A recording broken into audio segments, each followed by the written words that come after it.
vou aproveitar e dar início aqui à nossa terceira sessão aqui no Observatório de Saúde, mas o objetivo de fato é compartilhar. O objetivo do Observatório é compartilhar conhecimento, a gente entender os caminhos que a saúde vem tomando no mundo inteiro. E aí eu, por uma bênção, estou nos Estados Unidos aqui há 7 meses, então estou mergulhado no mercado americano, depois de 25 anos mergulhado no mercado brasileiro, e estudando e aqui empreendendo. A gente tem uma unidade clínica aqui nos Estados Unidos, a gente tem um programa de intercâmbio para trazer executivos e médicos e estudantes para cá, para contribuir, para conhecer, por exemplo, você que esteve trabalhando muito tempo na área de fornecedores, aqui, por exemplo, a gente fez uma visita em setembro no Baptist Health, que é uma grande rede aqui no sul da Flórida, de grandes hospitais. Em uma unidade deles, eles têm 10 equipamentos de hemodinâmica. E dentro de um dos equipamentos de hemodinâmica, você tem um robô. Nesse mesmo hospital, você tem 10 equipamentos de radioterapia. 2 Gamma Knives, que no Brasil só tem 2, nesse hospital tem 2.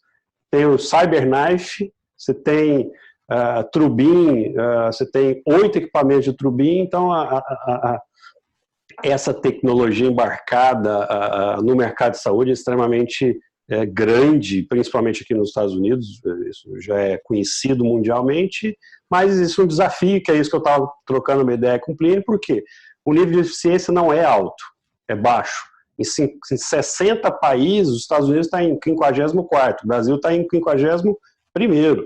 Só que o custo dos Estados Unidos é o maior do mundo, $10.000 per capita. Se eu comparar ao Brasil, 780. Então, assim, o intercâmbio, inclusive, existe. A gente está trazendo alunos, pessoas da área de saúde, para conhecer o sistema de saúde americano. É importante conhecer o que não deve ser feito. E a intenção é que a gente faça depois o inverso. A gente leve americanos para o sistema de saúde brasileiro, para que eles possam aprender algumas soluções que o Brasil pode contribuir. Então, o Observatório, ele é uma plataforma de conteúdo, é isso que a gente está compartilhando com vocês. Essa é o nosso terceiro encontro. Tivemos o primeiro encontro com o Balestrin, que é presidente da Federação Internacional dos Hospitais, junto com o Raico, que é o presidente da Associação dos Hospitais de Alta Complexidade do Estado de Goiás, que é um estado que vem vivendo um movimento atípico na área de saúde. Semana passada, o Daniel Greca, que é head de healthcare da KPMG, que compartilhou aquela pesquisa de mudança de comportamento. Hoje a gente vai falar com o professor Plínio, um grande amigo, escritor de vários livros, vou passar a palavra para ele daqui a pouquinho. A gente vai receber a doutora Cláudia Kohn, que é da Abramed, presidente do Conselho da Abramed, que é a Associação Brasileira de Medicina de Grupo, diretora do DASA, que é um grande player da área de diagnóstica no Brasil, tem uma expertise grande, já teve do lado da operadora, hoje está do lado de prestador. Dr. Olinto Lima, que é ex-diretor da Cleveland Clinic, vem falar um pouquinho sobre a experiência do paciente. A Cláudia vai falar sobre tendências, o Plínio vai falar sobre marketing e planejamento hoje com esse viés. O professor Gonzalo, a gente vai falar um pouquinho de atendimento primário, que é uma expertise dele como ex-sírio e ex-secretário de saúde do município de São Paulo e ex-presidente da Anvisa. Então ele tem um lado público e privado, então um modelo, inclusive como professor de saúde pública da USP.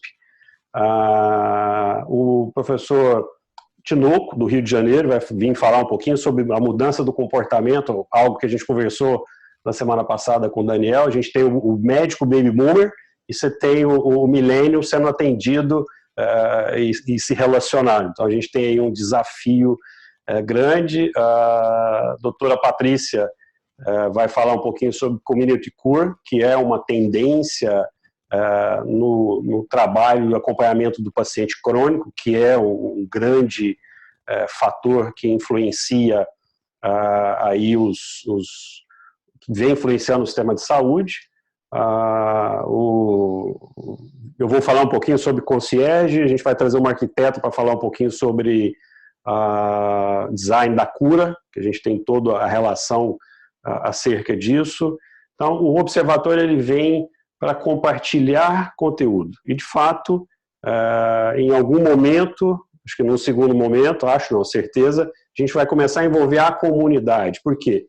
Inclusive, eu vou deixar algumas pílulas aqui, algumas bolas levantadas para o Plínio, mas a comunidade ela precisa de assumir uma responsabilidade com relação ao seu comportamento, sem dúvida nenhuma, mas ela precisa de ser envolvida nessas discussões do cuidado. Hoje é uma população extremamente consciente e que tem acesso a excesso de informação. Então a gente precisa de ter uma curadoria, que é inclusive o nosso objetivo aqui no Observatório. Então é trazer esses grandes líderes para discutir isso com a gente. A gente faz estudos, a gente avalia tendências e, de fato, trazer realmente esses grandes nomes para que possam contribuir nesse bate-papo. E você estando no trânsito, não tem problema. Isso tudo é gravado, a gente tem um canal do YouTube que eu convido vocês a se inscreverem, porque qualquer novidade de vídeo vai estar lá no canal, no site do Observatório de Saúde tem o link do YouTube, você clica lá, você já cai direto no canal, inscreva, fica lá registrado e você vai receber as notificações dos novos vídeos.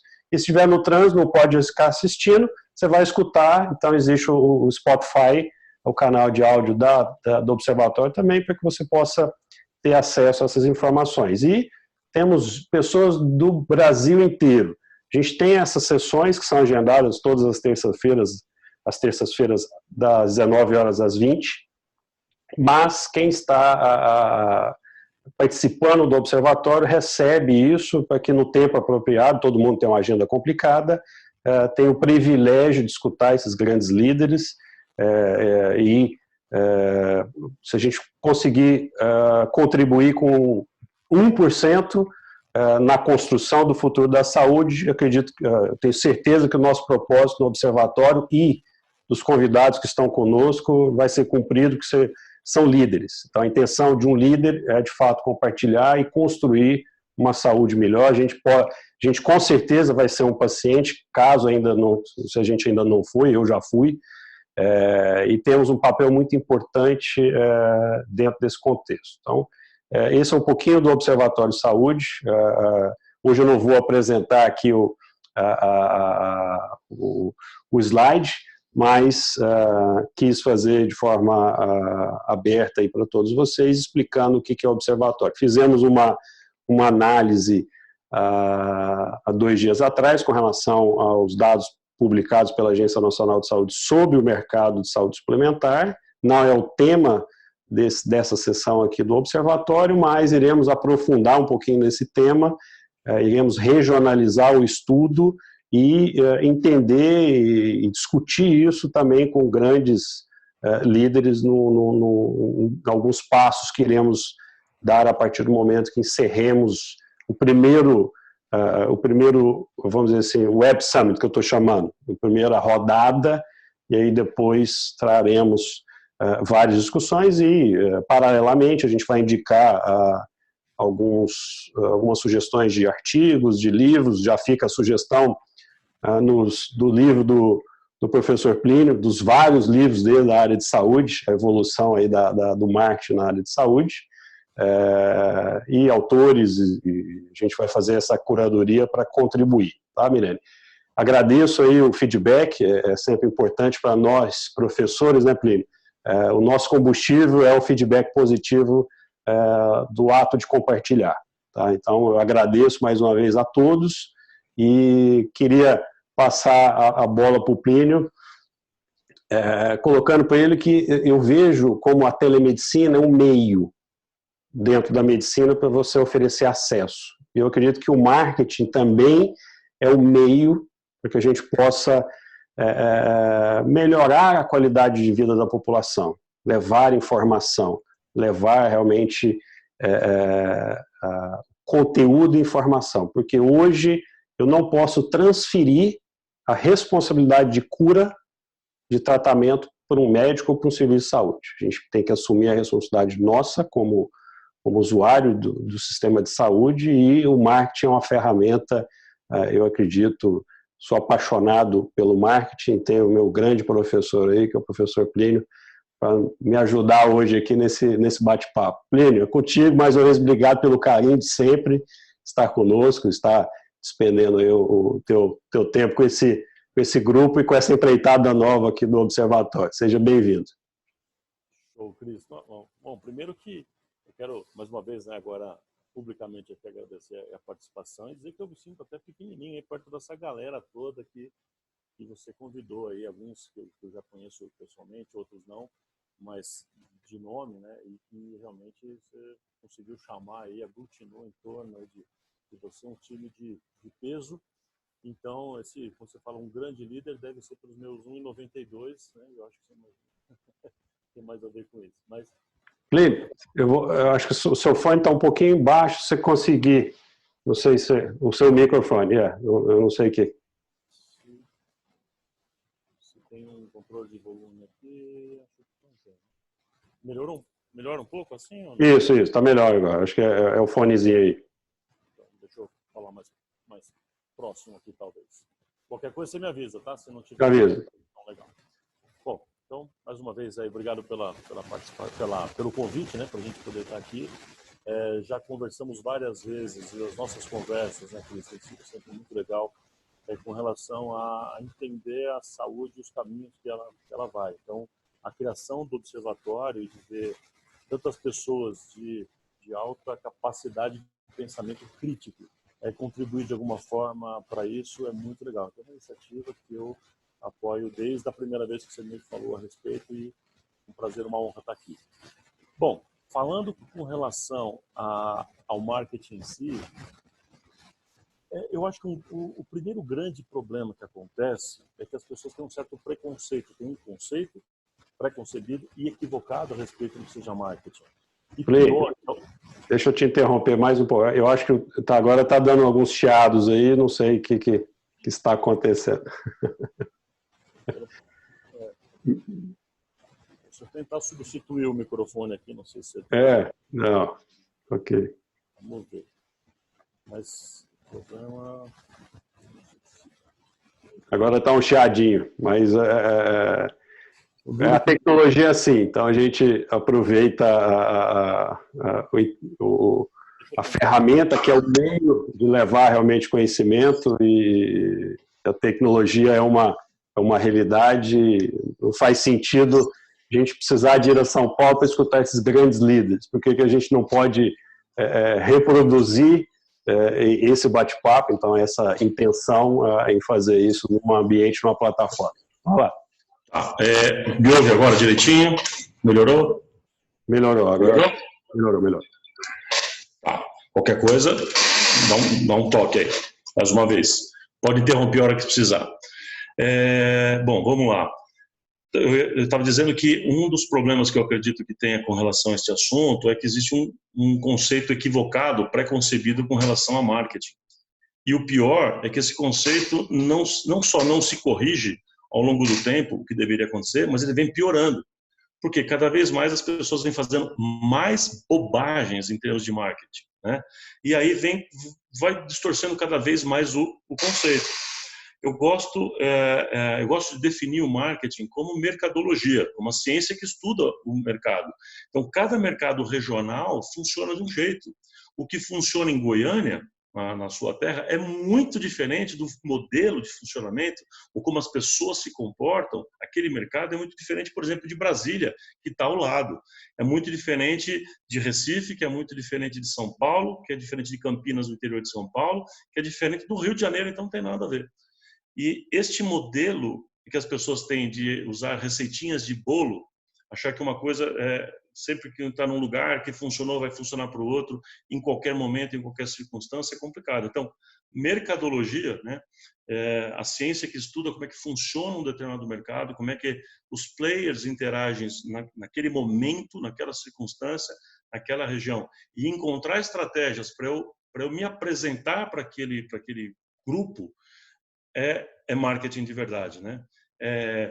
E eu posso fazer isso, inclusive, sem absolutamente nenhuma finalidade lucrativa. eu posso fazer uma estratégia de marketing para fazer com que as pessoas aumentem seu grau de conscientização de doação de órgãos ou de participar de campanhas de sangue, de banco de sangue, por aí vai. Eu tive o privilégio de desenhar algumas campanhas e de construir projetos assim. E o mais interessante, né? Muita gente diz que me conhecem, ou que a minha fama foi por saber que eu falo a frase sempre e ajo assim, que eu faço marketing sem usar propaganda. E as pessoas dão um nó na cabeça, mas marketing e propaganda não são sinônimos? Não, não são. Não são. Propaganda é uma ferramenta que o marketing pode ou não usar. E na saúde, eu particularmente acho que o marketing bem feito não usa propaganda. Ou, eventualmente, só uma coisa adicional, complementar. Marketing não precisa usar propaganda. Então, é esse preconceito que faz com que muita gente não entenda a maravilha dessa arte, dessa ciência, que é o marketing, e a gente acaba não utilizando. E acho, para complementar isso, essa introdução aqui do marketing, Cris, que quanto mais as pessoas, quanto mais os profissionais da área da saúde, sejam eles os prestadores, sejam eles os intermediários, indústria, enfim, quanto mais todo mundo entendesse o marketing de uma forma mais séria, melhor seria, porque a gente entenderia que numa relação mercadológica saudável, eu preciso, como centro de todo o marketing, entender perfeitamente quem é meu cliente, quem é meu público-alvo e, a partir daí, construir uma relação de estratégias de apresentação, de comunicação, de excelência no atendimento, de diferenciação, a partir de um entendimento de quem é meu público-alvo. E aí, sim, eu posso trabalhar com nichos e por aí vai. Mas não, a gente fica todo mundo naquela estratégia de efeito manada, que na saúde é impressionante como a gente tem isso, né? Alguém acha que tem um procedimento agora que é da moda, todo mundo quer fazer a mesma coisa. O exemplo atual é Botox, né? Então, todo mundo agora cismou que harmonização facial, que Botox é o que vai dar dinheiro, né? O que já foi recentemente, há pouco tempo atrás, eram outros procedimentos e todo mundo achava que era aquilo, que eu vou ficar milionário com aquilo. Então, tem um efeito manada, que ao invés de eu pensar o que seria um público, o que o meu público regional quer, precisa, o que eu posso atender de modo diferenciado, não, fica todo mundo simplesmente seguindo receitinhas de bolo. Então, acho que isso é o principal ponto que gera isso que você falou aí nessa introdução, né? Que tem o marketing uma coisa tão linda, né, como você falou, mas muita gente não utiliza ou utiliza mal e julga errado por um desconhecimento mesmo, né? É uma ferramenta, de fato, da estratégia. Então, eu não consigo hoje, no mundo atual, a gente falou de contexto. Primeiro bate-papo com o Balestrin e com o Raico. Falamos semana passada sobre mudança de comportamento. Vamos falar sobre experiência do paciente. A gente vai falar sobre gerações. E eu não posso falar disso se eu não falar em marketing, mas não é a propaganda, não estou falando propaganda. É o marketing de serviço, né, que é como você citou, e começar a desmistificar. Eu acho que você faz isso de uma forma excelente, porque o teu berço é a área de saúde, toda a tua carreira e toda a tua academia veio, então, assim, por isso que eu gosto de escutar, porque você traz a visão do mercado de saúde, porque você já teve como vamos dizer assim, prestador desse grande mercado, que é um mercado fantástico. Olha a oportunidade que a gente tem de cuidar da doença, e aí eu estou sendo um pouco sarcástico, da população, o excesso de doença. A gente tem, aqui nos Estados Unidos, 50% da população está doente, tem uma doença crônica. O Daniel apresentou semana passada que 45% da população brasileira até 2030 vai estar doente. Então, assim, olha só o quão de doença a gente tem para cuidar. Só que isso não pode nos deixar míope, para a gente sequestrar o cliente, achar que ele precisa da gente e a gente não utilizar a estratégia, não utilizar na estratégia as ferramentas de marketing. Então, queria saber aí, fica à vontade, mas vamos... Eu vou até aproveitar isso que você está falando, porque assim, eu vejo muito isso, inclusive pessoas às vezes querem nos procurar ou vêm conversar comigo, de alguma maneira, numa expectativa equivocada de que o marketing vai arrumar um jeito de empurrar determinados procedimentos. O que é, na minha opinião, extremamente sério. porque isso torna o nosso sistema de saúde, que já é um sistema doente, porque ele é focado na doença, como você acabou de falar, torna ele ainda pior. E eu acho que uma coisa potencializa a outra. Na minha opinião, o marketing sério, o marketing em saúde verdadeiro, o marketing que eu defendo, que eu ensino, que eu pratico, que eu escrevo, enfim, é um marketing que é focado na adesão ao paciente. Ou seja, que gere na pessoa do paciente, do cliente, né, que gere uma confiança, um grau de confiança no prestador, naquela empresa, naquele hospital, naquele seja o que for, naquela operadora, no conjunto dos players que estão participando da saúde daquela pessoa, que gere um nível de confiança a ponto da pessoa falar, eu vou seguir essas orientações. Porque hoje, você ainda falou isso na introdução, o excesso de informação, o excesso da oferta de informação, e muitas delas bem erradas e bem equivocadas, ou controversas, ou opostas, o excesso de informação deixa o paciente muito desconfiado, com medo, com receios, ele não sabe mais em quem confiar, ele não sabe qual a informação é verdadeira. Então, eu acho que o marketing sério é um marketing que constrói relacionamento, para mim marketing é relacionamento, é uma construção disso, que vai gerar, no caso da saúde, ele tem que gerar confiança. Qualquer outra coisa além disso vem das firulas que o pessoal acaba acrescentando e faz com que as pessoas tenham uma predisposição a pensar o marketing errado. Eu vou até dizer mais. Eu vejo o marketing como uma interseção assim, de três elementos fundamentais. É uma interseção de 3 elementos fundamentais. Para mim, é isso que é marketing em saúde, né? Uma primeira dessa é confiança. Então, assim, não existe alguém que vá fazer, sei lá, um procedimento mais complexo em si. Às vezes nem tão complexo, qualquer coisa. Procedimento estético ou mesmo uma cirurgia, com alguém que não confia. Ninguém vai levar o seu filho num pediatra que não confia. Ninguém vai fazer uma neurocirurgia com alguém que não bateu confiança.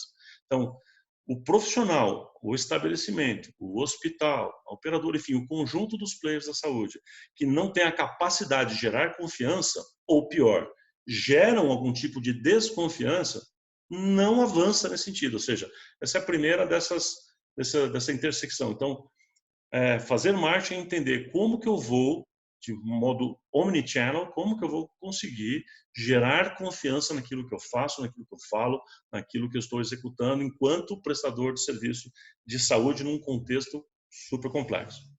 2, experiência do cliente, mesmo. Então, é a experiência desde os pequenos detalhes. Então, por exemplo, se a pessoa não tem estacionamento naquela clínica de um procedimento que a pessoa tem que ir lá, sei lá, toda semana ou todo mês.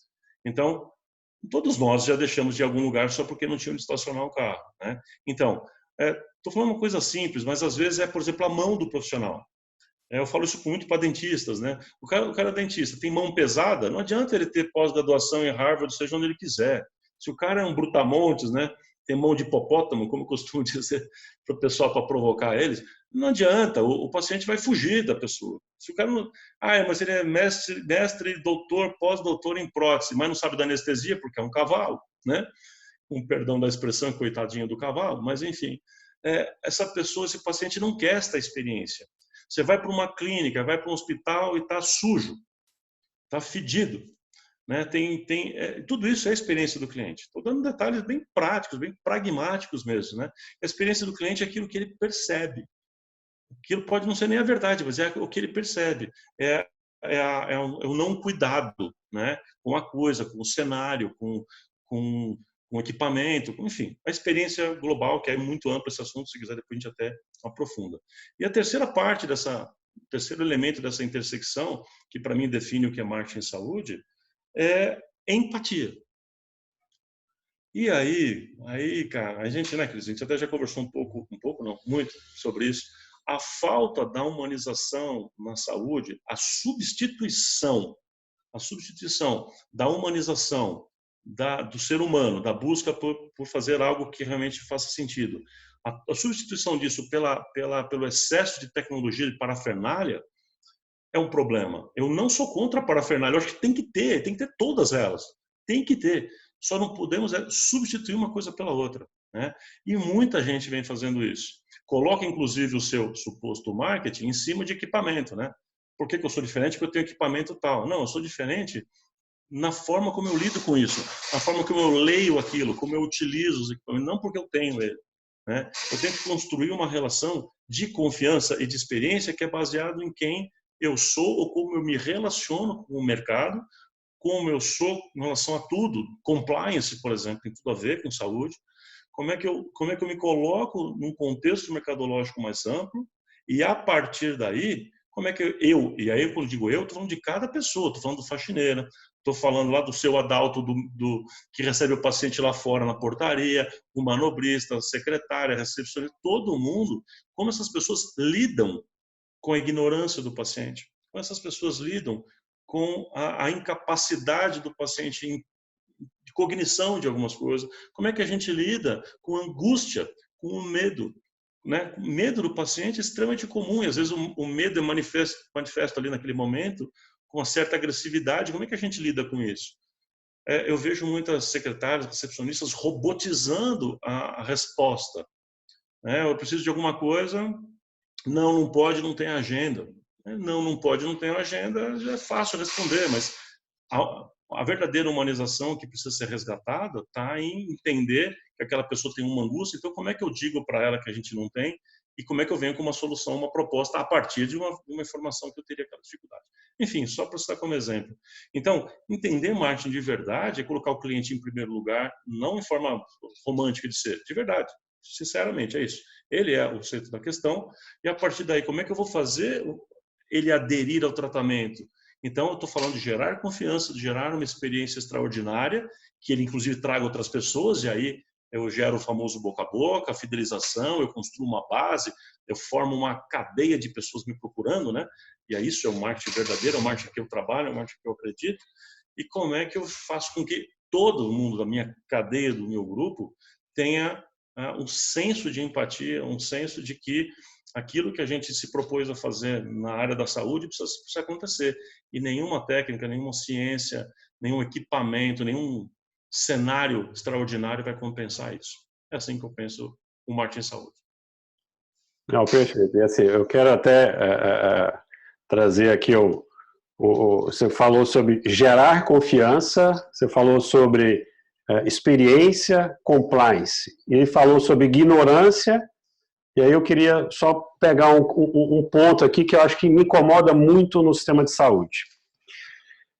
O gerar confiança parece que está intrínseco, porque o paciente é ignorante. Então, assim, ele é ignorante, então tudo que eu falar para ele, ele vai seguir, porque ele é leigo, ele não entende do que eu estou falando. Então, isso traz um pouquinho do compliance aí. Então, isso é extremamente importante hoje no segmento de saúde, o compliance, porque não há confiança, porque a gente banalizou a saúde, isso é fato, então a gente precisa de resgatar essa confiança do usuário. O usuário hoje, ele, pelo excesso de informação, e a gente não tem como seguir contra isso, isso é um movimento, é uma realidade, é o presente e o futuro. Então, quem não seguir e não quiser escutar o paciente, escutar esse paciente que vai questionar, doutor, eu não tenho isso, o senhor vai pedir aquele exame. Então, assim, a gente precisa de entender essa relação, e aí vem um pouquinho da empatia, mas eu acho que é bem profundo, porque hoje, no sistema de saúde, o paciente não tem dignidade. Por quê? Todo mundo acha que ele é leigo, que ele não entende nada, que o médico faz um favor, ou o médico, ou o dentista, ou o nutricionista, ou o fisioterapeuta, ou o serviço de imagem, ou a clínica faz um favor em atender esse paciente. E faz um favor ainda maior quando ele atende pelo convênio. Então, assim, você tem que dar graças a Deus que você conseguiu uma consulta com o doutor ciclano, o doutor fulano. Então, isso não é saúde, isso não é humanização, isso não é respeito. E eu acredito, até escrevi isso sobre o bate-papo que aconteceu semana passada com o Daniel. Poxa, eu tenho um exemplo na mão, que é a saúde, para ser exemplo de experiência e jornada de cliente. Então, assim, os hotéis tinham que seguir, porque imagina só um paciente frágil, leigo, no pior momento da vida dele, muitas vezes financeiramente afetado, socialmente afetado com a doença. Olha a oportunidade que a gente tem para construir uma jornada e uma experiência completamente diferente. Então vai servir de exemplo os maiores hotéis do mundo em experiência do paciente. Só que a gente não usa isso na saúde dessa forma, humana, como deveria. Então, assim, desculpa aqui o desabafo, mas você falou, eu fiquei incomodado aqui. Hoje não existe dignidade. A gente pode usar o marketing para devolver essa dignidade. A gente está falando marketing disso. Não é Cara, Cris, sim, putz, é fantástico, assim, porque exatamente esse é o ponto, né? E infelizmente, como a gente estava falando no começo, as pessoas, por entenderem que marketing é uma outra coisa, quer fazer panfletagem, ou sei lá, qualquer outra bobagem que as pessoas acham que é marketing, não entende o que nós estamos falando exatamente dessa devolução da dignidade. Cada cliente que a gente pega de consultoria, de projetos, a gente começa com diagnóstico ali e tal. E aí, uma das partes fundamentais do diagnóstico é conversar com os pacientes. Então, a gente faz uma pesquisa formal, a gente traz a informação para entender o que está acontecendo e a gente conversa com eles. Eu pego com frequência caso de clínicas onde tem lá o profissional que é o dono da clínica, ele atrasa 2 horas, ele chega atrasado. Não é que atrasou porque aconteceu alguma coisa. Ele chega atrasado sistematicamente 2 horas depois do horário agendado. Então, marca todo mundo para as 8, ele chega às 10, aí vai começar a atender as pessoas. Bom, aí na pesquisa, obviamente, foi um horror, né? Você mostra lá para a pessoa, isso aqui. A pessoa me responde assim, não, mas o que eu quiser cobrar, eles pagam, e o que eu falar, eles fazem. Então, e eu nunca perdi um paciente por causa disso. Você que não sabe, camarada, assim, o que já teve de gente que já falou, doutor, olha, o doutor até é bom, mas olha, vou te falar, tem tal e tal problema. Quantas pessoas já podia ter tido que não foi por causa disso? E como que é o nome dele por ali? Qual que é o grau de confiança? E aí a gente mede isso. A hora que a gente vai medir, você vê que o grau de confiança das pessoas está por um fio. Então a pessoa já teve um grau de confiança, mas está baixando. E às vezes o que faz isso acontecer é o desrespeito contínuo, é a falta dessa dignidade que você falou. Para um paciente no hospital que chega, eu vou falar de um hospital porque é uma situação mais difícil, né? A pessoa chega às vezes ou acidentada ou passando mal, altamente angustiada. A pessoa chega com medo. Acho que a palavra mais forte que seria medo mesmo. E aí, a partir daí, com toda a sua angústia, enfim, às vezes é um parente, e aí é tratado como um número, né? Preenche aqui um negócio, vai para lá, fica naquela maca, enfim. A gente vê esse caso o tempo inteiro, né? Seja no serviço público ou mesmo no serviço privado, não é tão melhor. A boa parte do Brasil é que a gente vê. Vamos compartilhar a minha experiência? Assim, claro. Mas aproveitar que eu vou compartilhar a minha experiência nisso. Eu fui fazer uma cirurgia um tempo atrás, uma cirurgia de desvio de septo e de sinusite. É uma cirurgia simples, mas que já passei por isso. Eu estava aflito, preocupado, que eu já estou no sistema de saúde há 25 anos, isso foi há 4, 5 anos atrás, então 20 anos no sistema de saúde. Entendi a complexidade, o médico falou, não, você vai fazer na minha clínica. Eu falei, não vou fazer no hospital. Eu conheço, eu tenho o risco de 0,1%. Ok, eu posso ser esse 0,1%. Ponto, já inicia aí. Mas cheguei, estava tenso, nunca tinha feito uma cirurgia na minha vida. Cheguei no hospital, e isso que a gente tem a The One, que é a empresa que cuida de toda a jornada de experiência do paciente, mas cheguei tenso, aí eu tinha que chegar às 6 horas da manhã. Cheguei, o estacionamento estava fechado. Em jejum. Às vezes em jejum. Então, estacionamento fechado, a minha esposa, a Patrícia, estava me acompanhando, cheguei no hospital, pronto-socorro que estava aberto, então eu tinha que entrar pelo pronto-socorro, porque o hospital aí na entrada principal não estava aberto, mas as cirurgias são agendadas a partir das 6. Mas o pronto-socorro estava aberto e a entrada de internação não. Então entra o pronto-socorro, você tem lá gente doente, tossindo, infartando, com dor, então você já começa a ficar tenso. Aí você já senta ali, espera ele ser atendido para ele poder atender. Aí você sobe, ok. Aí a sua esposa, o apartamento não está disponível. Então a sua esposa vai ficar lá na recepção. Falei, poxa, ela vai ficar vivendo isso até eu sair da cirurgia, ela está até... Aí eu já começo a ficar preocupado. Aí eu entro dentro do centro cirúrgico, ninguém conversa comigo o que vai acontecer, minha pressão já estava alta, porque eu já estava preocupado, tenso. Assim, a minha jornada, isso que a gente desenhou a jornada, e a gente desenha a jornada do paciente da The One, que é a nossa empresa, dentro dos hospitais, e foi péssimo a minha jornada, e um grande hospital da cidade. E aquilo, a gente, até brinco, vou te passar a palavra de novo, você falou de confiança, de segurança. Você confia mais num Volvo, num carro Volvo, ou no hospital? Pois é. Não vou nem precisar responder, né? Eu acho que... e quanto pior, quanto mais a gente conhece o sistema de saúde por dentro, menos a gente confia, mais tenso a gente vai num procedimento desse.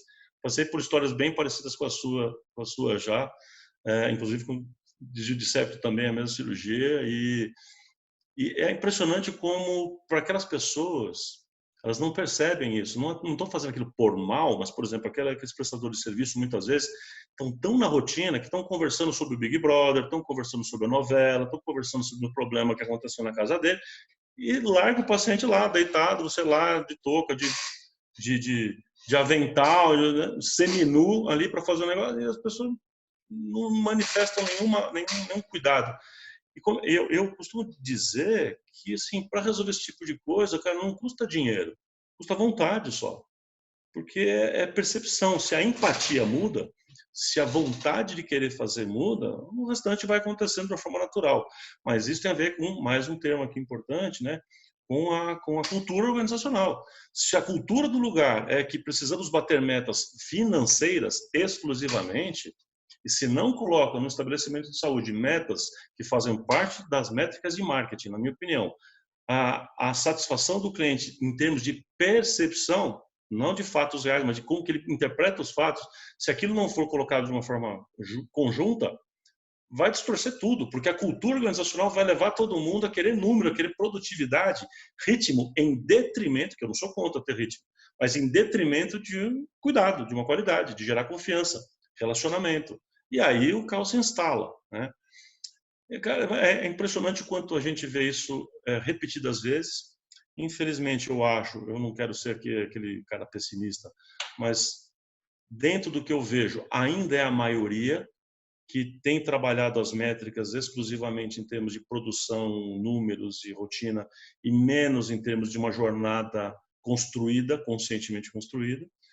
E toda iniciativa que se tem nesse caminho, e você, The One, por exemplo, são bons exemplos disso também. A gente também trabalha nessa linha de construção de manuais de boas práticas no sentido humano da coisa, né? Então, assim, essa construção, esse resgate, eu acho que tem que ser a nossa bandeira, né? Então, eu acho que essa oportunidade que a gente está conversando aqui é isso. De qualquer forma, esta maioria barulhenta que ainda acha que marketing é fazer propaganda, ou que as métricas se bastam apenas em termos de produtividade, ou em termos de faturamento, coisa assim, eu acho que essa maioria barulhenta, apesar disso, e que ainda fazem a cabeça de uma boa parte, eu acho que ela vem mudando. Então, é meio lutar contra moinhos de vento, né? Dom Quixote aqui, uma luta complexa, mas a gente já está nisso há muitos anos, e eu vejo quase que vou chamar de uma dicotomia amplificada, vou usar esse termo. Eu vejo um grupo se aproximando muito desta visão humanística, não sei se eu posso chamar assim, ou seja, de um resgate de que o que a saúde é fazer com que a pessoa tenha saúde, ponto, né? É resgatar o básico. Enquanto isso, tem um outro grupo aumentando e amplificando seu afastamento desta visão. E, às vezes, com grandes resultados, inclusive financeiros. Então, isso está fazendo uma separação. Enquanto antes essa divisão era, digamos, menor ou mais próxima, eu estou vendo que isso está separando de vez. E eu não sei até que ponto isso vai continuar nessa direção, né? Então, por quê? Porque o movimento de resgate está aumentando, mas, por outro lado, a exigência das pessoas, a pressão mercadológica para se conseguir resultados efetivos e cada vez maiores, com metas apenas numéricas, também vem aumentando. E isso está gerando um tranguinho ali na saúde que é um pouco preocupante, né? Então, penso eu que a gente precisa, primeiro, ter mais conversas como essa para começar a encontrar qual é esse ponto de equilíbrio, onde está este elo perdido, né? E, de alguma maneira, eu acho que o que a gente precisava cada vez mais pregar é que a saúde deveria ser entendida, e os estabelecimentos de saúde são sim um negócio, eu particularmente defendo essa ideia, sim, são um negócio, é um negócio que pode ser lucrativo sem nenhum problema, não vejo nenhuma coisa errada nessa visão, não acho. Só que eu acho que isso tudo tem que ser feito com, eu vou insistir nisso, né, com novas métricas, com nova forma de medir, nova forma de falar, nova forma de ser premiado. Enquanto a gente herdou, né, todos, acho que de alguma forma herdamos uma visão que está lá enraizada do fee for service. A gente é acostumado a receber por doença, a gente é acostumado, né, a receber por problema. Quanto mais doença tem, mais vem para mim tratar, mais vem para o meu estabelecimento. Então, no fundo, eu quero que tenha mais demanda. Se a demanda começar a cair, eu fico meio em pânico. O que eu vou fazer? Vou fazer então um panfleto, vou fazer um outdoor, eu vou para a rede social, porque eu quero que mais doença que venha até mim. Eu acho que esse é o ponto. Então, o que tem que ser mudado na minha opinião, é mais nessa linha do conceito do que a gente vai considerar como métricas saudáveis. O que é que eu posso medir para dizer que eu estou tendo um resultado legal ou não. De certa forma, eu acho que você pode até me ajudar nisso, vou até pedir a sua opinião, de certa forma, é um pouco do modelo canadense, o que eu estou falando, né? Onde a gente tem uma certa premiação por resultados efetivos na saúde que vão além de um resultado efetivo de volume de produção.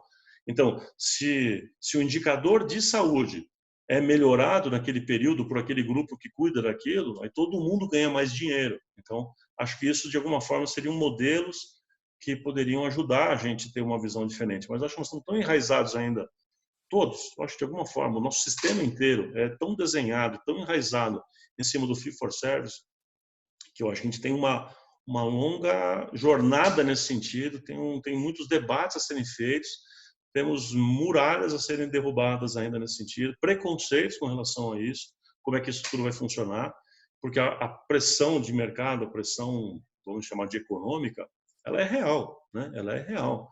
E aí, como é que você transforma o carro, como é que você conserta o carro com ele andando, que é o fato, né? Eu tenho lá um hospital, eu tenho um sistema, eu tenho operadoras, eu tenho indústria farmacêutica, eu tenho indústria de equipamentos, eu tenho os prestadores, que é uma indústria por si só, eu tenho os formadores, que é uma indústria super poderosa também, que informa médicos, dentistas, enfermeiros, nutricionistas, enfim, e tudo isso vira uma salada, ao invés de termos minha visão de novo, ao invés de termos uma somatória de gente pensando, como estamos fazendo aqui, como é o que você está propondo, mas ao invés de ter isso de uma forma nacional, eu digo, uma forma sistemática, para que a gente pudesse fazer essas revisões dos papéis efetivamente de cada um, isso não está longe, anos-luz de acontecer, né?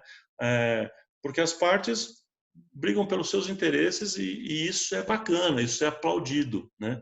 Falta aí, confiança. Estamos um caminho longo nesse sentido, né? Eu acho que falta confiança, né? Eu acho que como o paciente não confia no sistema de saúde, os prestadores não se confiam entre si, as operadoras não confiam nos prestadores e assim é um movimento ruim. Cristiano, eu queria falar uma coisa. Oi, Plínio, tudo bem? Oi, Paty. Então, eu acho assim, falando de marketing, uma coisa que eu queria que vocês falassem aqui, porque se existe uma demanda tão positiva de pacientes, principalmente na área médica, e que com os anos vai sempre esse número de pessoas doentes vão crescer, está em crescimento, é difícil acreditar que os médicos que não têm falta de pacientes vão modificar os serviços e o atendimento para que tenham algum nível superior, porque eles têm essa demanda positiva. Qual que é a minha questão aqui? O que eu queria entender? Eu vejo médicos hoje mudando as estratégias de marketing, alguns deles, não sei se você segue, Plínio, por exemplo, no estilo de Victor Sorrentino, que ele mudou porque ele quer o seguinte, ele quer que as pessoas vão em médicos que falam a verdade, que são transparentes e que realmente façam o melhor para o paciente, que não estão, entre aspas, vendidos para a indústria farmacêutica ou se baseiam em procedimentos que não são verídicos, né? Esses médicos, eles querem pegar o paciente com a verdade, com a transparência. Então, aí, o que eu acho que pode acontecer? Que os pacientes vão começar a ver o que é joio, o que é trigo, e vão entender que esse movimento de melhora dos serviços tem que partir do paciente e não esperar que os serviços de saúde modifiquem. Porque, na minha visão, isso, a gente que está na saúde há tanto tempo, né, Plínio? É difícil o dentista entender, o médico entender que ele precisa de melhorar, que ele precisa de valorizar, o que ele precisa de respeitar, porque ele tem, querendo ou não, pacientes, ele está vivendo. Agora, se não partir da população de exigir essa melhoria, e com a internet, com esses serviços, com esse tipo de informação mais disponível, eu acho que esse movimento está começando. Então, eu acho que uma estratégia de marketing seria isso, sabe? Você realmente se posicionar com verdade, com transparência e mostrar o que está acontecendo no seu mercado, que é verdade ou não. Vão vir pedras, vão vir pessoas que não concordam com isso. Normalmente, quem é pioneiro no mercado leva muito na cabeça, mas eu acho que é a única solução. Na minha visão, eu queria ver a visão de vocês. Então, Paty, primeiro, obrigado pelos comentários. Eu concordo plenamente com você. Acho que tem que vir isso do paciente como primeira instância. Mas acho que a gente pode partir de outras iniciativas complementares. O problema que eu vejo é que o paciente, coitado, não sabe em quem acreditar para começar esse movimento. Porque, igual você falou, tem esse movimento aí de falar a verdade e conseguir através da verdade. Mas quem disse que é verdade? Tem gente falando, isso é assustador isso. Tá cheio de gente que vende verdade, fala com uma convicção, com uma cara de pau, eu diria, tremenda, algumas coisas que não são verdadeiras. Ou, pelo menos, não são a total verdade, parcial verdade. E aí, em quem que o paciente vai acreditar? Eu vou dar um exemplo bem mais simples do que isso, bem mais simples. Você pega uma pessoa que tem, sei lá, um tipo de câncer, né? E aí vem alguém que segue e fala uma verdade, tá? Dizendo que o que ele precisa fazer são tratamentos alternativos, que ele tem que tomar uma água alcalina, que ele tem que fazer banho de sal grosso, que ele tem que fazer... Não importa, eu não estou fazendo o juízo com relação às coisas. Eu estou dizendo que a pessoa fala que este conjunto de terapias é a verdade e basta. E aí aquele paciente acredita naquilo. Então, ele acreditar naquilo é bom para o sistema? Às vezes, você entende como é complexo esse assunto? Porque é complexo porque como é que o paciente, coitado, consegue julgar o que é verdade se nós mesmos que trabalhamos na área da saúde, às vezes a gente fica em conflito quando entra um equipamento novo, né? Então, está entrando um equipamento novo, a gente deve usar ou não? Só porque ele é 3D ou porque ele é colorido? Ele agrega? Não sei. Então, é verdade ou não que ele vai agregar? Não sei. Tem um procedimento agora que a gente faz que pode ser bom para crescer cabelo. Estou precisando, mas enfim. Aquilo é bom para o paciente? Os efeitos colaterais compensam aquilo ou não? E por aí vai. Ou seja, esta verdade na área da saúde, cara, eu venho atrás desse assunto, Patrícia, já há muito tempo. O problema é que esta verdade na saúde, o paciente, coitado, eu insisto nessa palavra, ele não tem como avaliar. Ele não tem, existe um desequilíbrio de informação, né? Ele não tem como avaliar, se nós já temos essa dificuldade também. Então, qual fonte que ele vai seguir, qual voz que ele vai ouvir para dizer que esta aqui sim é a verdade? Aí ele vai simplesmente confiar em uma. E se ele confiar numa que é boa, ok.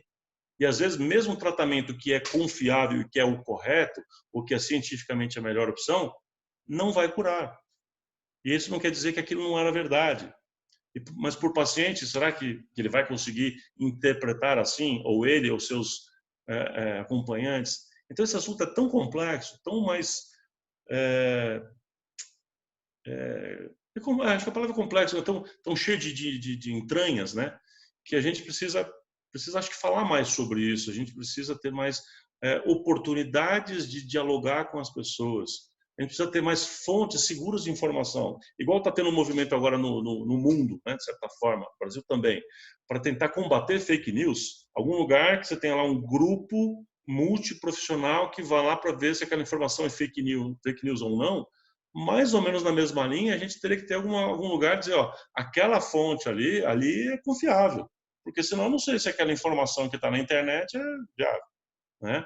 Eu vejo às vezes pessoas da geração acima da minha, né, meus pais, tios, avós, enfim, o pessoal quase que tem aquela ideia de que se está publicado na internet é verdade, né? E pelo amor de Deus, né, a gente sabe que está longe do caminho certo. Então, é esse sentido que eu quis dizer, entendeu, Paty? Plínio, o Complexo, Dr. né? Vitor, ele convidou as maiores especialistas na área de saúde e toda sexta-feira ele faz um live para combater as notícias fakes da semana, na concepção deles. Então, ele pega, assim, o cardiologista que faz parte do serviço mais famoso da América Latina e fala, olha, saiu aquele estudo agora dizendo que o colesterol, tipo, né? Ele vai lá e fala, olha, pela parte científica, a parte médica diz que isso não é verdade, por isso, e ele prova cientificamente, porque ele falou assim, que ele iniciou esse movimento de conscientização da população, porque ele não aguenta mais ver as pessoas serem enganadas, entendeu? Pela indústria, pelos próprios médicos, pelos dentistas, por tudo, por essas fake news que simplesmente adoecem o sistema como um todo, né? E que não favorece a ninguém. Então, esse tipo de movimento que você acabou de falar, ele começou. Ele começou a ser feito onde o próprio médico ele se responsabiliza para falar o que é verdade ou não. É óbvio que o médico que pegou a briga e que vai fazer essa luta, né, da verdade.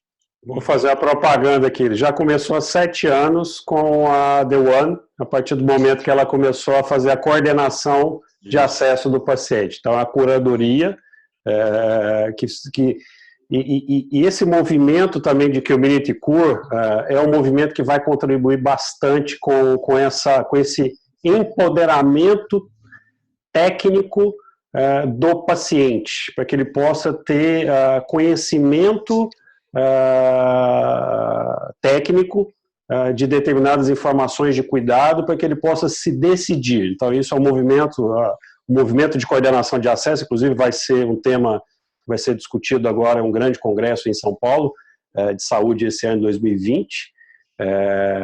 Inclusive, faço depois a divulgação dele, é a coordenação de acesso. Então, essa é uma realidade, porque hoje há falta de confiança, porque a indústria ela vem contribuir, mas ela tem uma parcela negativa disso. E a gente precisa de mudar o modelo, trazendo isso que o Plínio colocou. O modelo de fee-for-service, eu até fiz uma sugestão para um comandante do Corpo de Bombeiro do Estado de Goiás, que é um grande amigo, o Dr. Wilton, que era para mudar o modelo de remuneração dos bombeiros, que é para remunerá-lo de acordo com os incêndios. Então, se tiver incêndio, eles recebem, se não tiver incêndio, eles não vão receber. E aí eu quero ver se a cidade vai pegar fogo ou não vai. Então, vamos usar o mesmo modelo de sucesso na saúde, o bombeiro. Tá? Então, assim, está errado o modelo, é um modelo que ele não está certo ainda, tem vários modelos que são testados, mas muito prematuro e muito ainda superficial, e aquilo. As fórmulas mágicas que a gente encontra em alguns locais, elas não servem para outros locais. Então, há ainda uma evolução nesse sentido. Concordo com a Patrícia com relação a esse movimento, ele já aconteceu, o Community Cure é um caminho, inclusive ela vai ter a oportunidade de compartilhar com a gente, mas assim, Plínio, eu queria só jogar uma bola aí, cara. O marketing é uma vantagem competitiva estratégica? Você acha que o sistema de saúde, em vez de fazer uma propaganda que eu já vi em vários outdoors, você tem uma ressonância 3 Tesla. O que é 3 Tesla? O que é isso, né? Então, assim, eu queria apimentar a conversa, e depois eu vou abrir aqui para o Boarim e para Boarim, para que ele possa contribuir com a gente aqui, porque ele tem uma dúvida. Mas está contigo, Plínio. Tá. Bom, a pergunta se estratégia vale a pena, não entendi É isso, né? Marketing é uma vantagem competitiva nesse mercado de saúde? Acaba sendo, né? Acaba sendo. Mas aí vai depender, essa pergunta é complicada porque ela depende de como que a gente vai interpretar o que é marketing e principalmente o que está sendo feito com relação a isso, né? Deixa eu tentar responder da seguinte forma. Marketing como eu falei, aquela ciência que estuda o mercado, que vai encontrar as melhores estratégias para se alcançar um objetivo pré-determinado. É assim que eu gosto de definir o marketing. E um outro cara legal, que é o Regis Makina, ele define o marketing como uma arquitetura de integração em rede, capaz de fazer com que a gente consiga ter presença contínua nas coisas, ou seja, que as pessoas possam me encontrar, quando precisou, lembra de mim. Então, se a gente juntar esses dois conceitos, a gente tem que entender o seguinte, que conjunto de estratégias seriam essas? E aí vem o tal do mix de marketing, o composto de marketing, marketing mix, enfim, que eu particularmente uso seis pontos fundamentais. O primeiro deles, eu tenho que ter clareza de qual é o meu público-alvo, assim, para quem é o foco da minha atenção. Mas eu não posso atender as outras pessoas? Claro que eu posso. Mas eu tenho um grupo que é meu grupo foco, né? Então, eu vou ser uma clínica fantástica para fazer o que para quem? E aí vem, qual é o cardápio de serviços que eu vou fazer que serve essas pessoas? Então, de uma forma assistencial, eu tenho que pensar no conjunto de procedimentos, de especialidades e tal, que atendem às demandas desse meu público. Mas, sob o ponto de vista mercadológico, também se acrescenta a isso quais os serviços que eu posso ter um lucro interessante, eu consigo ter um resultado melhor. Então, sim, já começa a ser uma vantagem competitiva. A escolha do nicho é uma vantagem competitiva, a escolha do cardápio de serviços que eu vou trabalhar ou a forma como eu faço isso. Se eu vou usar o 3D ou vou usar o 2D. Enfim, isso pode ser que, desde que uma coisa, repito, esteja alinhada com a outra. Depois eu tenho que ver também o ponto, a praça, o lugar onde eu estou, como é que eu dou acesso às pessoas, desde que lugar, que bairro, que setor, acesso propriamente dito, mas também a acessibilidade, se tem escada, elevador, aí a gente está falando já de uma boa parte da experiência, já começa aí também. Aí eu tenho preço, né? Se eu estou falando de alguém que vai vir, toda essa demanda vem por operadoras, o preço, neste caso, do ponto de vista do cliente, se anula, porque ele vai ser igual. E tudo que é igual em preço se compara por qualidade, pelo que ele considera qualidade. Qualidade para ele está naquela experiência, está no ajuste, tá, enfim. Então, agora, se não é dessa forma e é particular, então também qual a estratégia de preço que é adequada para esse público-alvo, que etc, para aquele tipo de serviço. Aí vem, não só a estratégia agora de preço, mas vem também o que a gente chama de evidências físicas, né? Em inglês com P, né? Tudo com P, você percebeu? Que é o physical evidence, evidência física, ou como chama de percepção geral. Essa percepção é o cenário, é o lugar, o ambiente, a temperatura, o som. Vamos trabalhar com 5 sentidos do paciente, fazer a experiência ser mais completa. Então, como é que é essa experiência no seu detalhe? Cada vez mais os hospitais hoje em dia, principalmente fora do país, acho que você está vendo bastante isso aí, né, Cristiano? Os hospitais estão parecendo hotéis, estão parecendo um outro tipo de... Até o teto é pintado, parece Las Vegas o negócio, assim, é totalmente diferente. Como já teve um movimento lá no passado, onde os hospitais cheiravam éter, aí começaram a mudar isso, aí agora, então são ondas, e agora estão novamente virando estabelecimentos bem diferentes, para gerar uma experiência global, incluindo isso de uma forma diferente. E, por fim, como um desses itens, apenas um desses itens, é o item promoção. Promoção não é necessariamente fazer uma promoção de arranque 2 dentes e pague 1 ou coisa parecida, né? Promoção é do promotion em inglês, como é que eu promovo, como é que eu comunico, como é que eu vou chegar, vou me tornar conhecido. E se eu aprender que existe sim estratégias de provocar o buzz, de provocar o boca a boca, de fazer com que as pessoas comentem de uma forma positiva a meu respeito, por exemplo, em redes sociais, se eu consigo provocar isso, nenhum marketing é melhor nesse sentido do que fazer as pessoas falarem a meu respeito, falarem positivamente a meu respeito. Então, eu vou fazer com que os itens do mix de marketing sejam compostos de tal maneira que eu faça a pessoa ter a sensação do uau, aqui cuidaram de mim, aqui dá certo, aqui é bonito, aqui é legal, aqui é para mim, aqui é da minha tribo. Então, uma série de conjuntos de elementos que vão fazer esse efeito. Aqui tem pessoas que entendem no assunto, aqui tem os melhores equipamentos do planeta. Não sei, cada caso é um conjunto mental que o paciente usa para fazer aquela escolha, né? Enfim, então a resposta é sim, pode ser, se o marketing entendido como esse mix, se for bem adequado e for bem trabalhado, é uma tremenda vantagem competitiva. Mas isso não quer dizer que o marketing seja, a propaganda vai ser uma vantagem competitiva. Aí seria uma falácia, ou pelo menos, na minha opinião, seria um equívoco, ainda que até pudesse ser, mas é um equívoco. E aí entra no que a Patrícia falou. E muita gente vai nesta linha da comunicação, uma comunicação não verdadeira, ou subverdade, como muitas vezes eu chamo, que é parcial, ou não entrega toda a informação, e a pessoa vai por aquilo. Aí a gente poderia discutir isso. Isso, então, que fez a pessoa ir até lá e atraiu gente, foi uma vantagem competitiva para aquele estabelecimento? Na minha opinião, até no curto prazo. Entre aspas, né? Mas é no curto prazo. Daqui a pouco as pessoas vão começar a perceber que aquilo tem um certo engodo ali, né? Então, assim, acho que o conjunto do mix, de fazer um mix bem feito, bem trabalhado, isso não tem preço. Então, é isso que faz a diferença, né? Você está no lugar certo, com um preço justo, com as pessoas gerando uma experiência bacana, num cenário que me acalma de alguma maneira, ou que eu aceite que eu estou num lugar bacana, um lugar que cuida de mim. Enfim, é o conjunto, todos esses itens. Então, a comunicação... Vou dar um exemplo. A gente não escolhe o Hospital Sírio-Libanês no Brasil inteiro, alguém de uma classe melhor, vai fazer um transplante. Aonde eu vou? No Sírio-Libanês, né? Por que você quer ir no Sírio-Libanês ou no Einstein, por exemplo? Por quê? Porque eu vi um panfleto dele, me deram um panfleto na rua que eu achei sensacional. Ou, porque estão com uma promoção, né, que agora você vai pagar só 50% da diária do leito. Não, simplesmente não.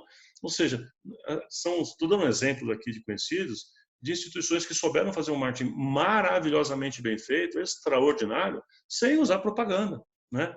Então, sim, é uma vantagem competitiva usar um marketing bem construído, né? Aí sim. Plínio, na verdade, agora você começou a falar de brand, né? Que é o valor da marca e da imagem. Então, a gente sai daqueles pontos que você acabou de falar e vamos falar de benchmarkings, que são pessoas que têm bem estruturado a imagem da marca e que por este motivo transmitem confiança e têm os consumidores. Eu tenho estudado muito... E por ter tido isso, construiu o branding. Por isso se tornaram o que são. Exatamente. Eu queria ver, assim, eu não sei, nesses estudos que eu tenho há muito tempo, eu tenho estudado muito marketing de luxo. Não marketing de luxo, ostentação, mas das empresas centenárias que passaram por tantas coisas ao longo dos séculos e ainda se mantêm marcas fortes, marcas que inspiradoras e marcas que promovem o desejo, né, de consumo. Porque essas marcas, elas não estão preocupadas com qualidade, porque a qualidade delas é resolvida. São os melhores produtos, matéria-prima, processos, isso a gente já tem. Mas elas estão, ao longo do tempo, mostrando uma ferramenta que eu acho que é muito importante para a gente aqui discutir de marketing, que é a flexibilidade. Que é você estar vendo as ondas, as mudanças e conseguir, de alguma forma, dentro do seu business, ser flexível e acompanhar essas mudanças da melhor forma possível. E eu acho que a gestão do luxo, com essas marcas de luxo, elas ensinam muito. Então, assim, é algo que me inspira ver, por exemplo, que fazem parcerias inusitadas hoje, por exemplo, coloca uma Lady Gaga como a cara de uma marca de luxo, ou que fazem uma pop-up para vender gravata só da Fendi. Então, assim, são coisas que antes a gente não imaginava que eles fariam, porque não precisam, mas ao mesmo tempo que não precisam, eles têm que se manter atualizados. Então, assim, eu sou muito apaixonada no marketing de luxo como gestão, e eu queria saber a sua opinião a esse respeito, sobre a flexibilidade ao longo dos anos para se manter uma marca atual e desejável. Só para contribuir aqui com a Patrícia, o próprio Sírio, ele estrategicamente, ele é um hospital, ele atende doença, ele está lá, tem as unidades em Brasília, Goiânia vai abrir agora. Mas o Sírio agora tem a estratégia de atendimento primário, então da alta complexidade ele está evoluindo para um atendimento primário dentro de algumas empresas. Então ele está lá cuidando do dia a dia, da saúde, ele está falando de saúde. Olha, ele não cuida de doença, mas ele agora entendeu que ele precisa de pensar fora da caixa, vamos dizer assim, como essas empresas que geram experiência, e aí eu até ia fazer, aproveito e faço a pergunta, contribuindo com o da Patrícia aí, será que experiência é luxo na saúde? Boa. Bom, excelentes comentários, excelentes questões aqui.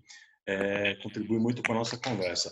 Eu vou só substituir, Patrícia, substituir a palavra, porque eu vou falar aqui, substituir a palavra flexibilidade por adaptação. Exato. Né? Que é a mesma coisa que você falou, só vou trocar a palavra aqui, porque eu acho que é fundamental, sim, é fundamental, não é nem opção. Na minha visão, não é opcional.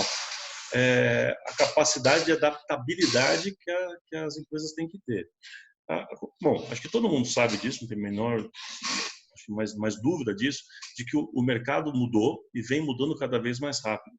As tecnologias estão chegando e elas chegam mudando o comportamento, né? Por exemplo, as redes sociais, elas mudaram completamente o comportamento das pessoas, os algoritmos de redes sociais estão mudando o comportamento das pessoas. Então, a gente tem que acompanhar isso de alguma maneira. Tem que. Então, isso que você mencionou, que as empresas de luxo já fazem bastante tempo e tal. É isso aí mesmo. Mas hoje eu vejo que as empresas, até qualquer empresa, não são mais as de luxo, né? Elas, assim, aquela famosa frase, né? Adapte ou morra, né? Ou se adapta ou morre. Não dá mais para a gente ter as mesmas práticas do passado. Aliás, eu vou até pegar um gancho disso aqui. Tem muita gente que, quando estamos discutindo a respeito desse tipo de assunto, ficam sendo saudosistas. Não, porque nós precisamos resgatar, enfim, nós precisamos resgatar valores pessoais da humanidade. Isso eu acho que sim. Mas práticas não necessariamente, né? Porque o mundo mudou, o mundo anda para frente, vamos mudar para frente. Se o mundo agora está dessa forma... Então, por exemplo, como é que a gente há 20 anos atrás falava com as pessoas? Então, há 20 anos atrás, muita gente usava a famosa mala direta, que já era ruim, mas enfim, né?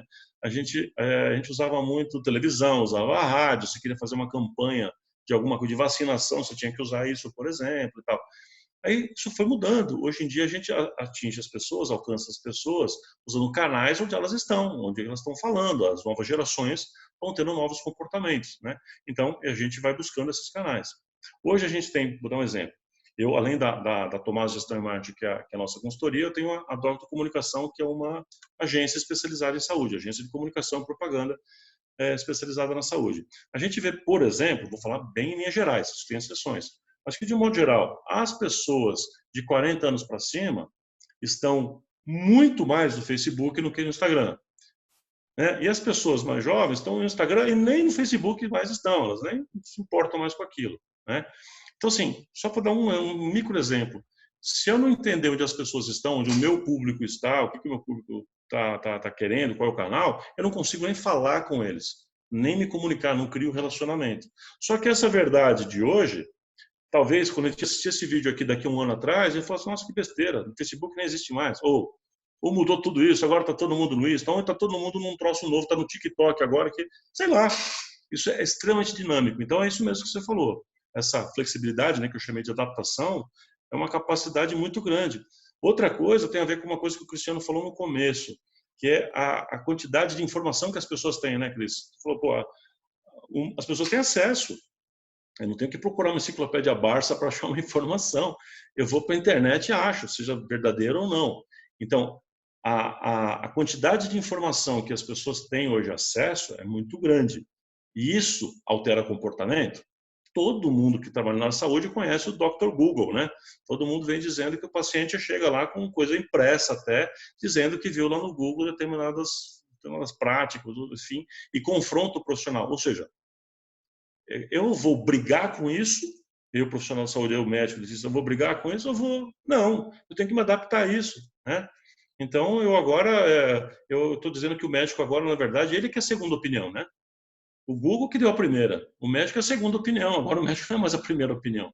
Então, a pessoa já viu uma informação, ele vai atrás de complementos para tudo isso. Então, eu concordo com você, a capacidade de adaptação é essencial e pior, né? Pior no sentido da afirmação da frase. Ela é cada vez mais necessária e o ciclo é menor.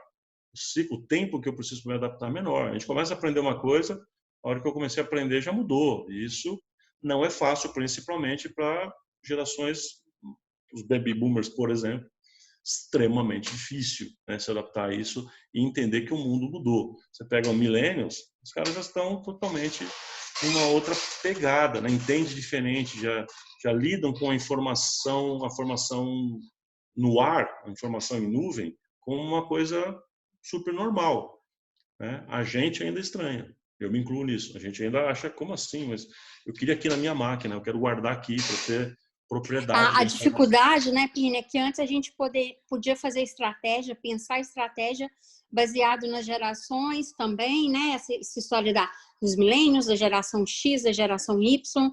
Então, baseado naquilo, a gente sabe mais ou menos o que cada uma gosta, o que para cada uma é importante. Mas agora, eu acabei de participar de um curso que tem todo ano em Nova York, que mostra as principais tendências para o ano, né? Então, lá a gente fala que agora o desafio para quem pensa em estratégia é simplesmente porque a gente está lidando com uma geração que ela é ageless, né? Então, você pode ter pessoas de 80 anos com comportamento de pessoas de 30 e ao contrário. Então, eles chamam hoje de geração C, que no Brasil seria geração comportamento, né? E não mais por idade, mas por comportamento. Então, tudo isso vai dificultando o nosso trabalho de gerar essa fidelização, de gerar essa confiança, porque as pessoas mudaram muito a forma de comportamento, de behavior, né? E uma outra coisa só que eu queria complementar, e eu prometo que eu não vou falar mais, Cris, porque hoje eu estou muito atrevida, né? Mas, assim, porque esse assunto o Plínio sabe que é a minha paixão. Então, assim, é a questão do posicionamento, que eles consideram, os estudiosos, que quem não se posicionar é a morte mesmo. É que nem a gente estava falando de adaptação, que a adaptação é uma coisa necessária, que uma empresa que não se adapta, não evolui e está fadada a morrer, vamos dizer. A questão também agora é posicionar.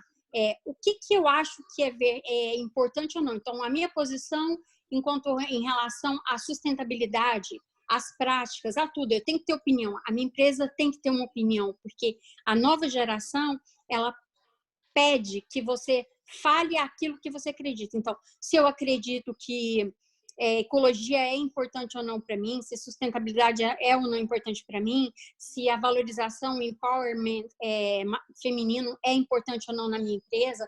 Então, a gente tem que definir muito bem quem nós somos para que a gente gere credibilidade para essas pessoas também. Eu acho que eu vou pedir que o Boarim, que é uma pessoa que escreve bastante sobre gerações e planejamento estratégico, a gente não faz mais para 5 anos, né? A gente vai ter que fazer, planejamento estratégico, a gente vai ter que revisar ele de 3 em 3 meses por conta de toda essa movimentação. Mas, Boarim, se você quiser contribuir, eu sei que você fez uma pergunta, eu abro o canal. Fica à vontade. Vamos rápido aqui. Então, o que eu coloquei foi assim, essa geração Z está começando a entrar agora no mercado de trabalho, então isso muda, né, a visão de saúde complementar, especialmente porque hoje ainda tem muito pouco dados sobre a opinião dessa geração sobre assistência médica e saúde. Por outro lado, esse pessoal está totalmente conectado por múltiplos canais e recebendo uma série de informações inverídicas aí. A minha dúvida é assim, como é que para esse público eu consigo gerar confiança, né?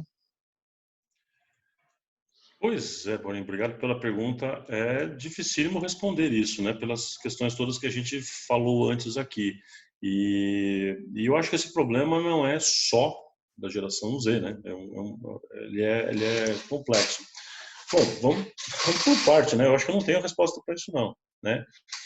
O que eu acho que tem que ser, em primeiro lugar, entendido é quais são os canais de acesso, né? Porque é multicanal, é omnichannel, as pessoas estão se tornando todas assim. Tanto é que, como eu falei agora há pouquinho, né, o Regis Maquina redefiniu o marketing, né? Ele redefiniu o marketing com essa arquitetura de integração em rede para ser multicanal, para alcançar as pessoas, para que as pessoas possam ter a informação, ter o acesso ao produto, ou informação, ao serviço, quando ela pensar nele. Startou, ela consegue encontrar. Seja ele em qualquer canal, inclusive, né? Principalmente mobile. Bom, Sendo assim, como esse comportamento, como a Patrícia falou agora, como esse comportamento está se tornando o novo comportamento de todo mundo, ainda que para algumas pessoas, para algumas gerações sejam mais difíceis, mas o comportamento novo é esse de uma forma geral para todo mundo, e o aprendizado está se encurtando para tudo isso, fica assim, como é que a gente volta para aquele assunto de que a credibilidade dos canais, eu acho que é o mais importante. Conseguir falar para as pessoas quem são os canais que realmente são verídicos. Então, pega, por exemplo, a The One, né? Vou usar o seu exemplo aí, Cris. A The One é uma empresa que ela não está vinculada com a prestação de serviços. Ela não ganha por indicar a pessoa para fazer uma cirurgia. Ela trabalha para o paciente, ela trabalha para o cliente. Por isso, ela muda o seu viés e o cliente consegue facilmente perceber que o interesse, que a informação que vai ser dada, que vai ser vendida, se ele acreditar que isso é verdade, porque se ele achar que você tem uma comissãozinha ali vindo dali e tal, não. Mas se ele percebe que aquilo é verdade, ele começa a confiar neste canal. Então, eu acho que, tentando encontrar uma resposta para o que você comentou, né, aí, Bonin, eu acho que esse é o desafio, como é que a gente cria canais como este, canais desse tipo de que quem vai consultar de alguma maneira neste multicanal consiga encontrar canais confiáveis. Como é que a gente vai saber qual canal confiável? Igual qualquer um de nós aqui, se você quiser falar sobre investimentos em geral, em bolsa, seja o que for, será que a gente vai perguntar sobre investimento para o gerente do seu banco? Ou a gente vai procurar, talvez, alguém de fora, um consultor que não ganhe comissão de nenhuma dessas áreas, né? Por exemplo, a nossa agência de comunicação, vou dar outro exemplo disso, a gente não trabalha com o BV do veículo, como as agências geralmente trabalham, o que é normal, é assim que funciona. Nós não, a gente trabalha com um valor fixo que o cliente nos paga para a gente dizer para ele o que ele precisa. E aí vai atrás de cada veículo depois, para até ajudar no processo, se ele assim quiser. Mas, na verdade, a gente não trabalha para o veículo, a gente trabalha para o cliente. Isso ajuda na credibilidade, que se eu estou falando que é para usar aquele canal, aquele veículo ajuda, entende? Eu acho que é a mesma coisa aqui, só que na saúde é muito mais delicado. O paciente é quase, eu estou insistindo nessa palavra, eu sei que ela é meio ruim, mas é quase que um coitado, porque como é que ele vai lidar com a informação? O cara acabou de receber uma notícia que está com, sei lá, um câncer de duodeno. Quão sério é isso? Que alternativas eu tenho? Eu confio neste médico aqui? Ou eu vou procurar a segunda opinião? Aí eu pego outra opinião, é muito diferente da primeira. Quem desempata? Aí, às vezes, a pessoa vai em quem ele pareceu melhor, quem falou com mais convicção, quem segurou na mão enquanto falava. O paciente ele não tem critérios realmente objetivos de escolha. Então, acho que cabe a todos nós, no sistema, de alguma forma, resgatar isso, né? Não sei se eu consigo mais ou menos, Borin, aí nessa linha do que você está falando, deixa eu atrapalhar um pouquinho. Não estou respondendo, estou só opinando, né? Deixa eu opinar um pouquinho, atrapalhar um pouquinho, Borin, também. Eu acredito que, assim, por exemplo, o Einstein e o Círio, pela geração Baby Boomer, a geração que não é digitalizada e não é nativa digital, vamos avaliar assim, gerações, o Millennium, ele não reconhece o Einstein e o Círio. Ele pode reconhecer através da família, mas ele não reconhece. Mas, a partir do momento que eu vou por um canal do YouTube, que a gente atinge esse público milênio, que não é, na minha opinião, eu posso estar falando, sendo ousado em falar, não é Instagram, não é Facebook, é TikTok e YouTube por enquanto. Mas a partir do momento que eu tenho uma pessoa, eu vou aqui exagerar, tá? A Patrícia vai me matar, mas se eu contratar o Felipe Neto para falar sobre saúde, a aderência vai ser maior do que eu chamar o Dr. Nelson Remschlag, que é um papa da hematologia, para falar sobre doença. Então, acho que essa inovação, esse pensar fora da caixa, que na saúde a gente tem que fazer. Então, a gente tem que começar a pensar fora da caixa. É um desafio grande. Aí, nesse seu exemplo, né? Embora, não é Felipe Neto, mas que exemplo você foi escolher, mas tudo bem. Ainda que fosse esse. Mas eu entendi perfeitamente o que você quis dizer, perfeitamente. Então, o que o ouvinte dele ali, os seguidores dele estariam pensando o seguinte: eles confiam naquela informação, então aquela informação é a verdade. Uhum.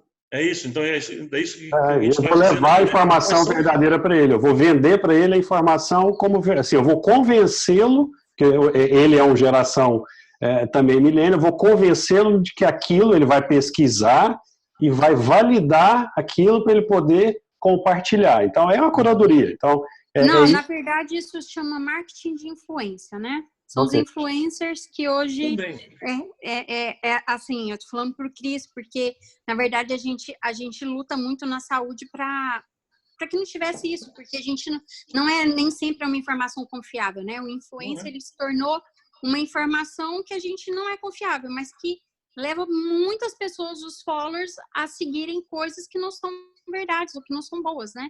E isso é muito ruim. Porque, mais uma vez, é a falta de confiança que vai sendo gerada dentro do sistema, né? Boarim, você queria falar alguma coisa? Não, eu só... minha dúvida é se vocês não enxergam que talvez tenha que ter uma entidade, o governo, alguém que mostre isso para a população, né? Que, de forma clara, como você tem aí nos Estados Unidos, o EDCAP da vida, onde você consegue avaliar, por exemplo, hospitais, tudo por... conseguir dar uma visão isenta, porque senão a minha preocupação é essa, vai ficar sempre essa dualidade, né? Você vai sempre ter opiniões divergentes aí e nunca vai ter ninguém que possa, de forma clara, apresentar para o paciente aí uma visão com indicadores claros, né? Na verdade, eu até queria completar aqui com o Boarim, porque a gente sempre fala isso para os nossos pacientes. Quando a gente está lá dando as opiniões dos centros de médicos de referência ou dos profissionais, a gente fala, essa não é uma opinião da The One, isso é certificação, é background.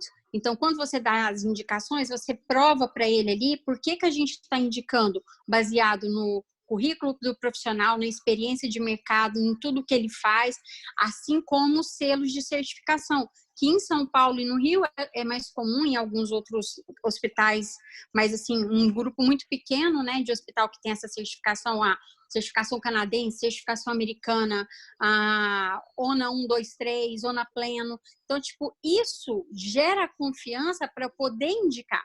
Então, o que você falou é perfeito, porque não é alguém está falando que aqueles processos, aquele hospital, aquela empresa tem um serviço, né? Então a gente está apenas coordenando o acesso. Isso seria o melhor dos mundos, eu né, acho isso, pô, Patrícia, eu gosto disso, viu, Boarim?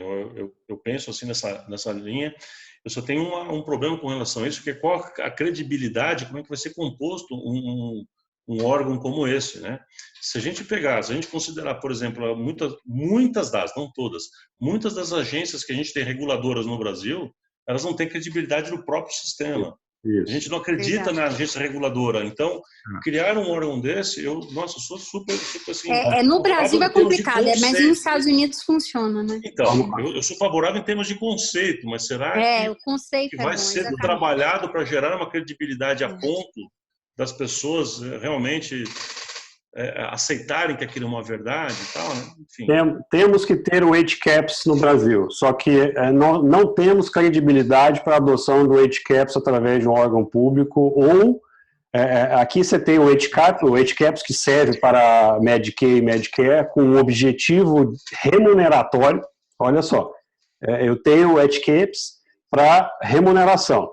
Só que eu tenho canais de mídia que fazem pesquisas, que aí o que eu queria complementar o que a Patrícia colocou a gente tem a certificação, a gente tem o background acadêmico, curricular, casuístico, a gente tem tudo isso. Só que falta um elo extremamente importante nessa relação de avaliação, que é do paciente. Alguém perguntou para ele qual a opinião dele, que no HCAPS tem, que é a opinião do paciente. Então, falta isso. Eu acredito que para evoluir, Boarim, há necessidade de termos credibilidade para fazer isso. Isso pode ser iniciado pela própria comunidade, mas aí a gente vai encontrar alguns problemas regulatórios no Brasil e corporativistas que irão impedir esse avanço, porque iremos mostrar alguns alguns corpos escondidos, mortos há muito tempo dentro do sistema de saúde brasileiro e mundial. A gente precisa evoluir, mas a receita falta, no Brasil pelo menos, aqui nos Estados Unidos não, é a opinião do paciente, porque como é que foi a experiência dele, como é que foi a jornada dele? No Brasil a gente fala isso, as pessoas irritam-se. Não, a opinião, não, é a opinião dele, ele é o usuário. Como é que a gente está falando em saúde centrada no paciente se eu não estou convidando ele para fazer, a participar dessa construção do futuro da saúde? Como é que eu não tenho um conselho de clientes dentro de uma instituição que cuida de pessoas, de pacientes e clientes, né? Não é paciente mais, cliente, consumidor, é uma relação de consumo. O Daniel colocou muito bem a pesquisa que a KPMG fez recentemente, ele apresentou. Então, assim, é um fórum que a gente pode discutir bastante, e eu fico feliz em gerar essas discussões dentro do observatório. De fato, a participação, Boarim, obrigado, quem quiser interagir, participar, estamos à disposição, é uma construção, não existe aqui um caminho A, B ou C. O fato de convidar grandes líderes e convidá-los a estar conosco aqui, os participantes, é nessa construção. A gente só vai conseguir construir isso a várias mãos e temos que começar. Então, é o primeiro passo que é o mais importante. A gente já está no avançar da hora, já são 20h30, eu queria... Plínio, pode, claro. Cristiano, Dr. Plínio, diante de tudo que você comentou, quero fazer um apontamento. O que eu percebo é que há uma grande preocupação em investir em tecnologia, há uma grande preocupação, obviamente, da infraestrutura, ou seja, faz acreditação, poxa, o ambiente está totalmente perfeito, é sinônimo de qualidade. E então, assim, estão muito aproveitando desses fatores, né, que eu citei, para ser como se fosse ali aquele ambiente um ambiente adequado, que tenha qualidade. E aí a pessoa já chega, cria aquela expectativa, já chega nesse ambiente e talvez sofre, passa por uma situação que quebra, ou seja, o marketing foi muito bem trabalhado, estou falando no sentido de expor todos esses investimentos e tomar bastante cuidado com alguma situação de serviço interno pode quebrar tudo aquilo que foi muito bem construído. Então, assim, tomar bastante cuidado, ouvir o paciente, observar os seus comportamentos, justamente para não quebrar ali na pontinha tudo aquilo que foi feito como base. Criou-se aquela expectativa e precisa corresponder. O que, em alguns casos, a gente vê tudo isso, porém não tem o serviço, a entrega não é o que foi gerada de expectativa. É muito positivo, só inclusive na sua indústria que você trabalhou, né? Você trabalhou, que você falou na GE, a gente tem um case muito legal que a gente sempre tem, eu compartilho, inclusive, em sala de aula, que é o case da própria GE. Acho que eu esqueci o nome do engenheiro, eu criei um equipamento que faz um diagnóstico, equipamento extremamente preciso, que é a ressonância magnética, e aí eu vi a experiência de uma criança fazendo a ressonância magnética. Então, eu desenvolvi... Você comentou na aula passada, na apresentação passada. Eu desenvolvi... Foi fantástico aquele case que você citou. O storytelling para que você possa fazer a ressonância. Então, isso é o marketing de serviço. Não é marketing propaganda, mas é o marketing de serviço. A partir do momento que eu crio um storytelling, e Plínio também tem um exemplo para compartilhar, com certeza vários, mas um exemplo especificamente de um ex-aluno nosso, né, que fez um storytelling para oftalmologia. Então, é isso, o cuidado centrado no paciente, o cuidado adequado, no tempo adequado, no local adequado, ao custo adequado e centrado no paciente. Então, é o conceito do PM com a experiência do paciente, que a gente não colocar a experiência do paciente, ela não vai servir por nada. Então, eu queria só passar a bola aí para o Plínio para a gente encerrar. Não, é isso aí mesmo, realmente tenho diversos casos para contar, sim, porque é exatamente aquilo que a gente prega, né? Então, e uma boa parte de alunos e clientes acabam fazendo cases, se tornando cases extraordinários disso. Mas é isso mesmo, Milena, que você falou. Eu particularmente acho que hoje é um equívoco querer criar um posicionamento exclusivo, usar a sua estratégia de marketing exclusivamente em cima de tecnologia, por exemplo, né? Porque isso é facilmente copiado. Essa era onde o foco era na coisa que eu tenho, já foi, né? Hoje em dia é experiência, as pessoas estão querendo dizer como é que é. Não basta, se eu vejo um equipamento, alguma coisa que eu acho bacana, a primeira coisa que eu digo, consumidor, né, que a gente quer fazer é olhar lá se tem comentários, é ver se está lá no Reclame Aqui, é ver como que as pessoas estão avaliando, porque a gente quer esta confirmação, essa prova, a gente quer ver se a experiência de outros usuários foi tão boa quanto, né? Então, cada vez mais a gente está, de certa forma, dando voz e dando valor à opinião do usuário real. Eu acho que isso vem para ficar. Então, realmente, isso que você falou, colocar, é o que a gente estava falando antes também, né? Colocar o foco só em tecnologia, estrutura, como foco, não perdura, não faz sentido. Tem que estar na experiência que a gente vai entregar para o cliente, na transformação real, na capacidade de cura ou de amenizar o problema, e principalmente eu acho que na forma, na experiência que a gente gera ao longo do processo, né? O relacionamento que eu construo com a pessoa ao longo do processo. Tudo isso faz parte desse pacote chamado saúde, desse business chamado saúde. Faz parte disso. O que ele não pode ser substituindo uma coisa pela outra. Coisa boa. Obrigado, Plínio, pela contribuição. Se quiser ter uma palavra final aí, alguma coisa, fica à vontade.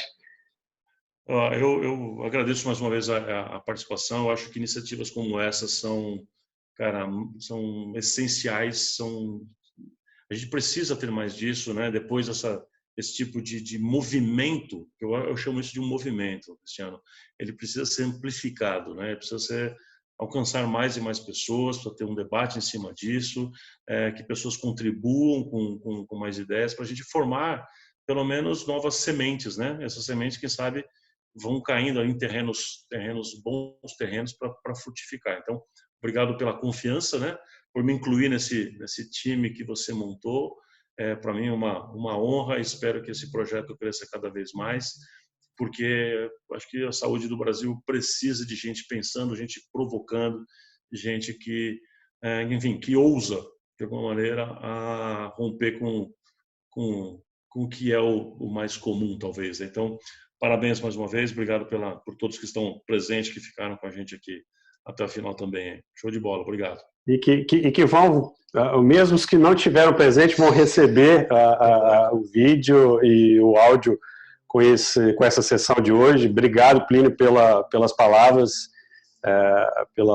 por ter aceito o nosso convite. Daqui nasce um livro. Acho que essa jornada do Observatório, essa primeira jornada, ela vai gerar um livro de conteúdo voltado para a área de saúde, e com certeza a sua contribuição é essencial e vem sendo essencial para o sistema de saúde. Queria te agradecer.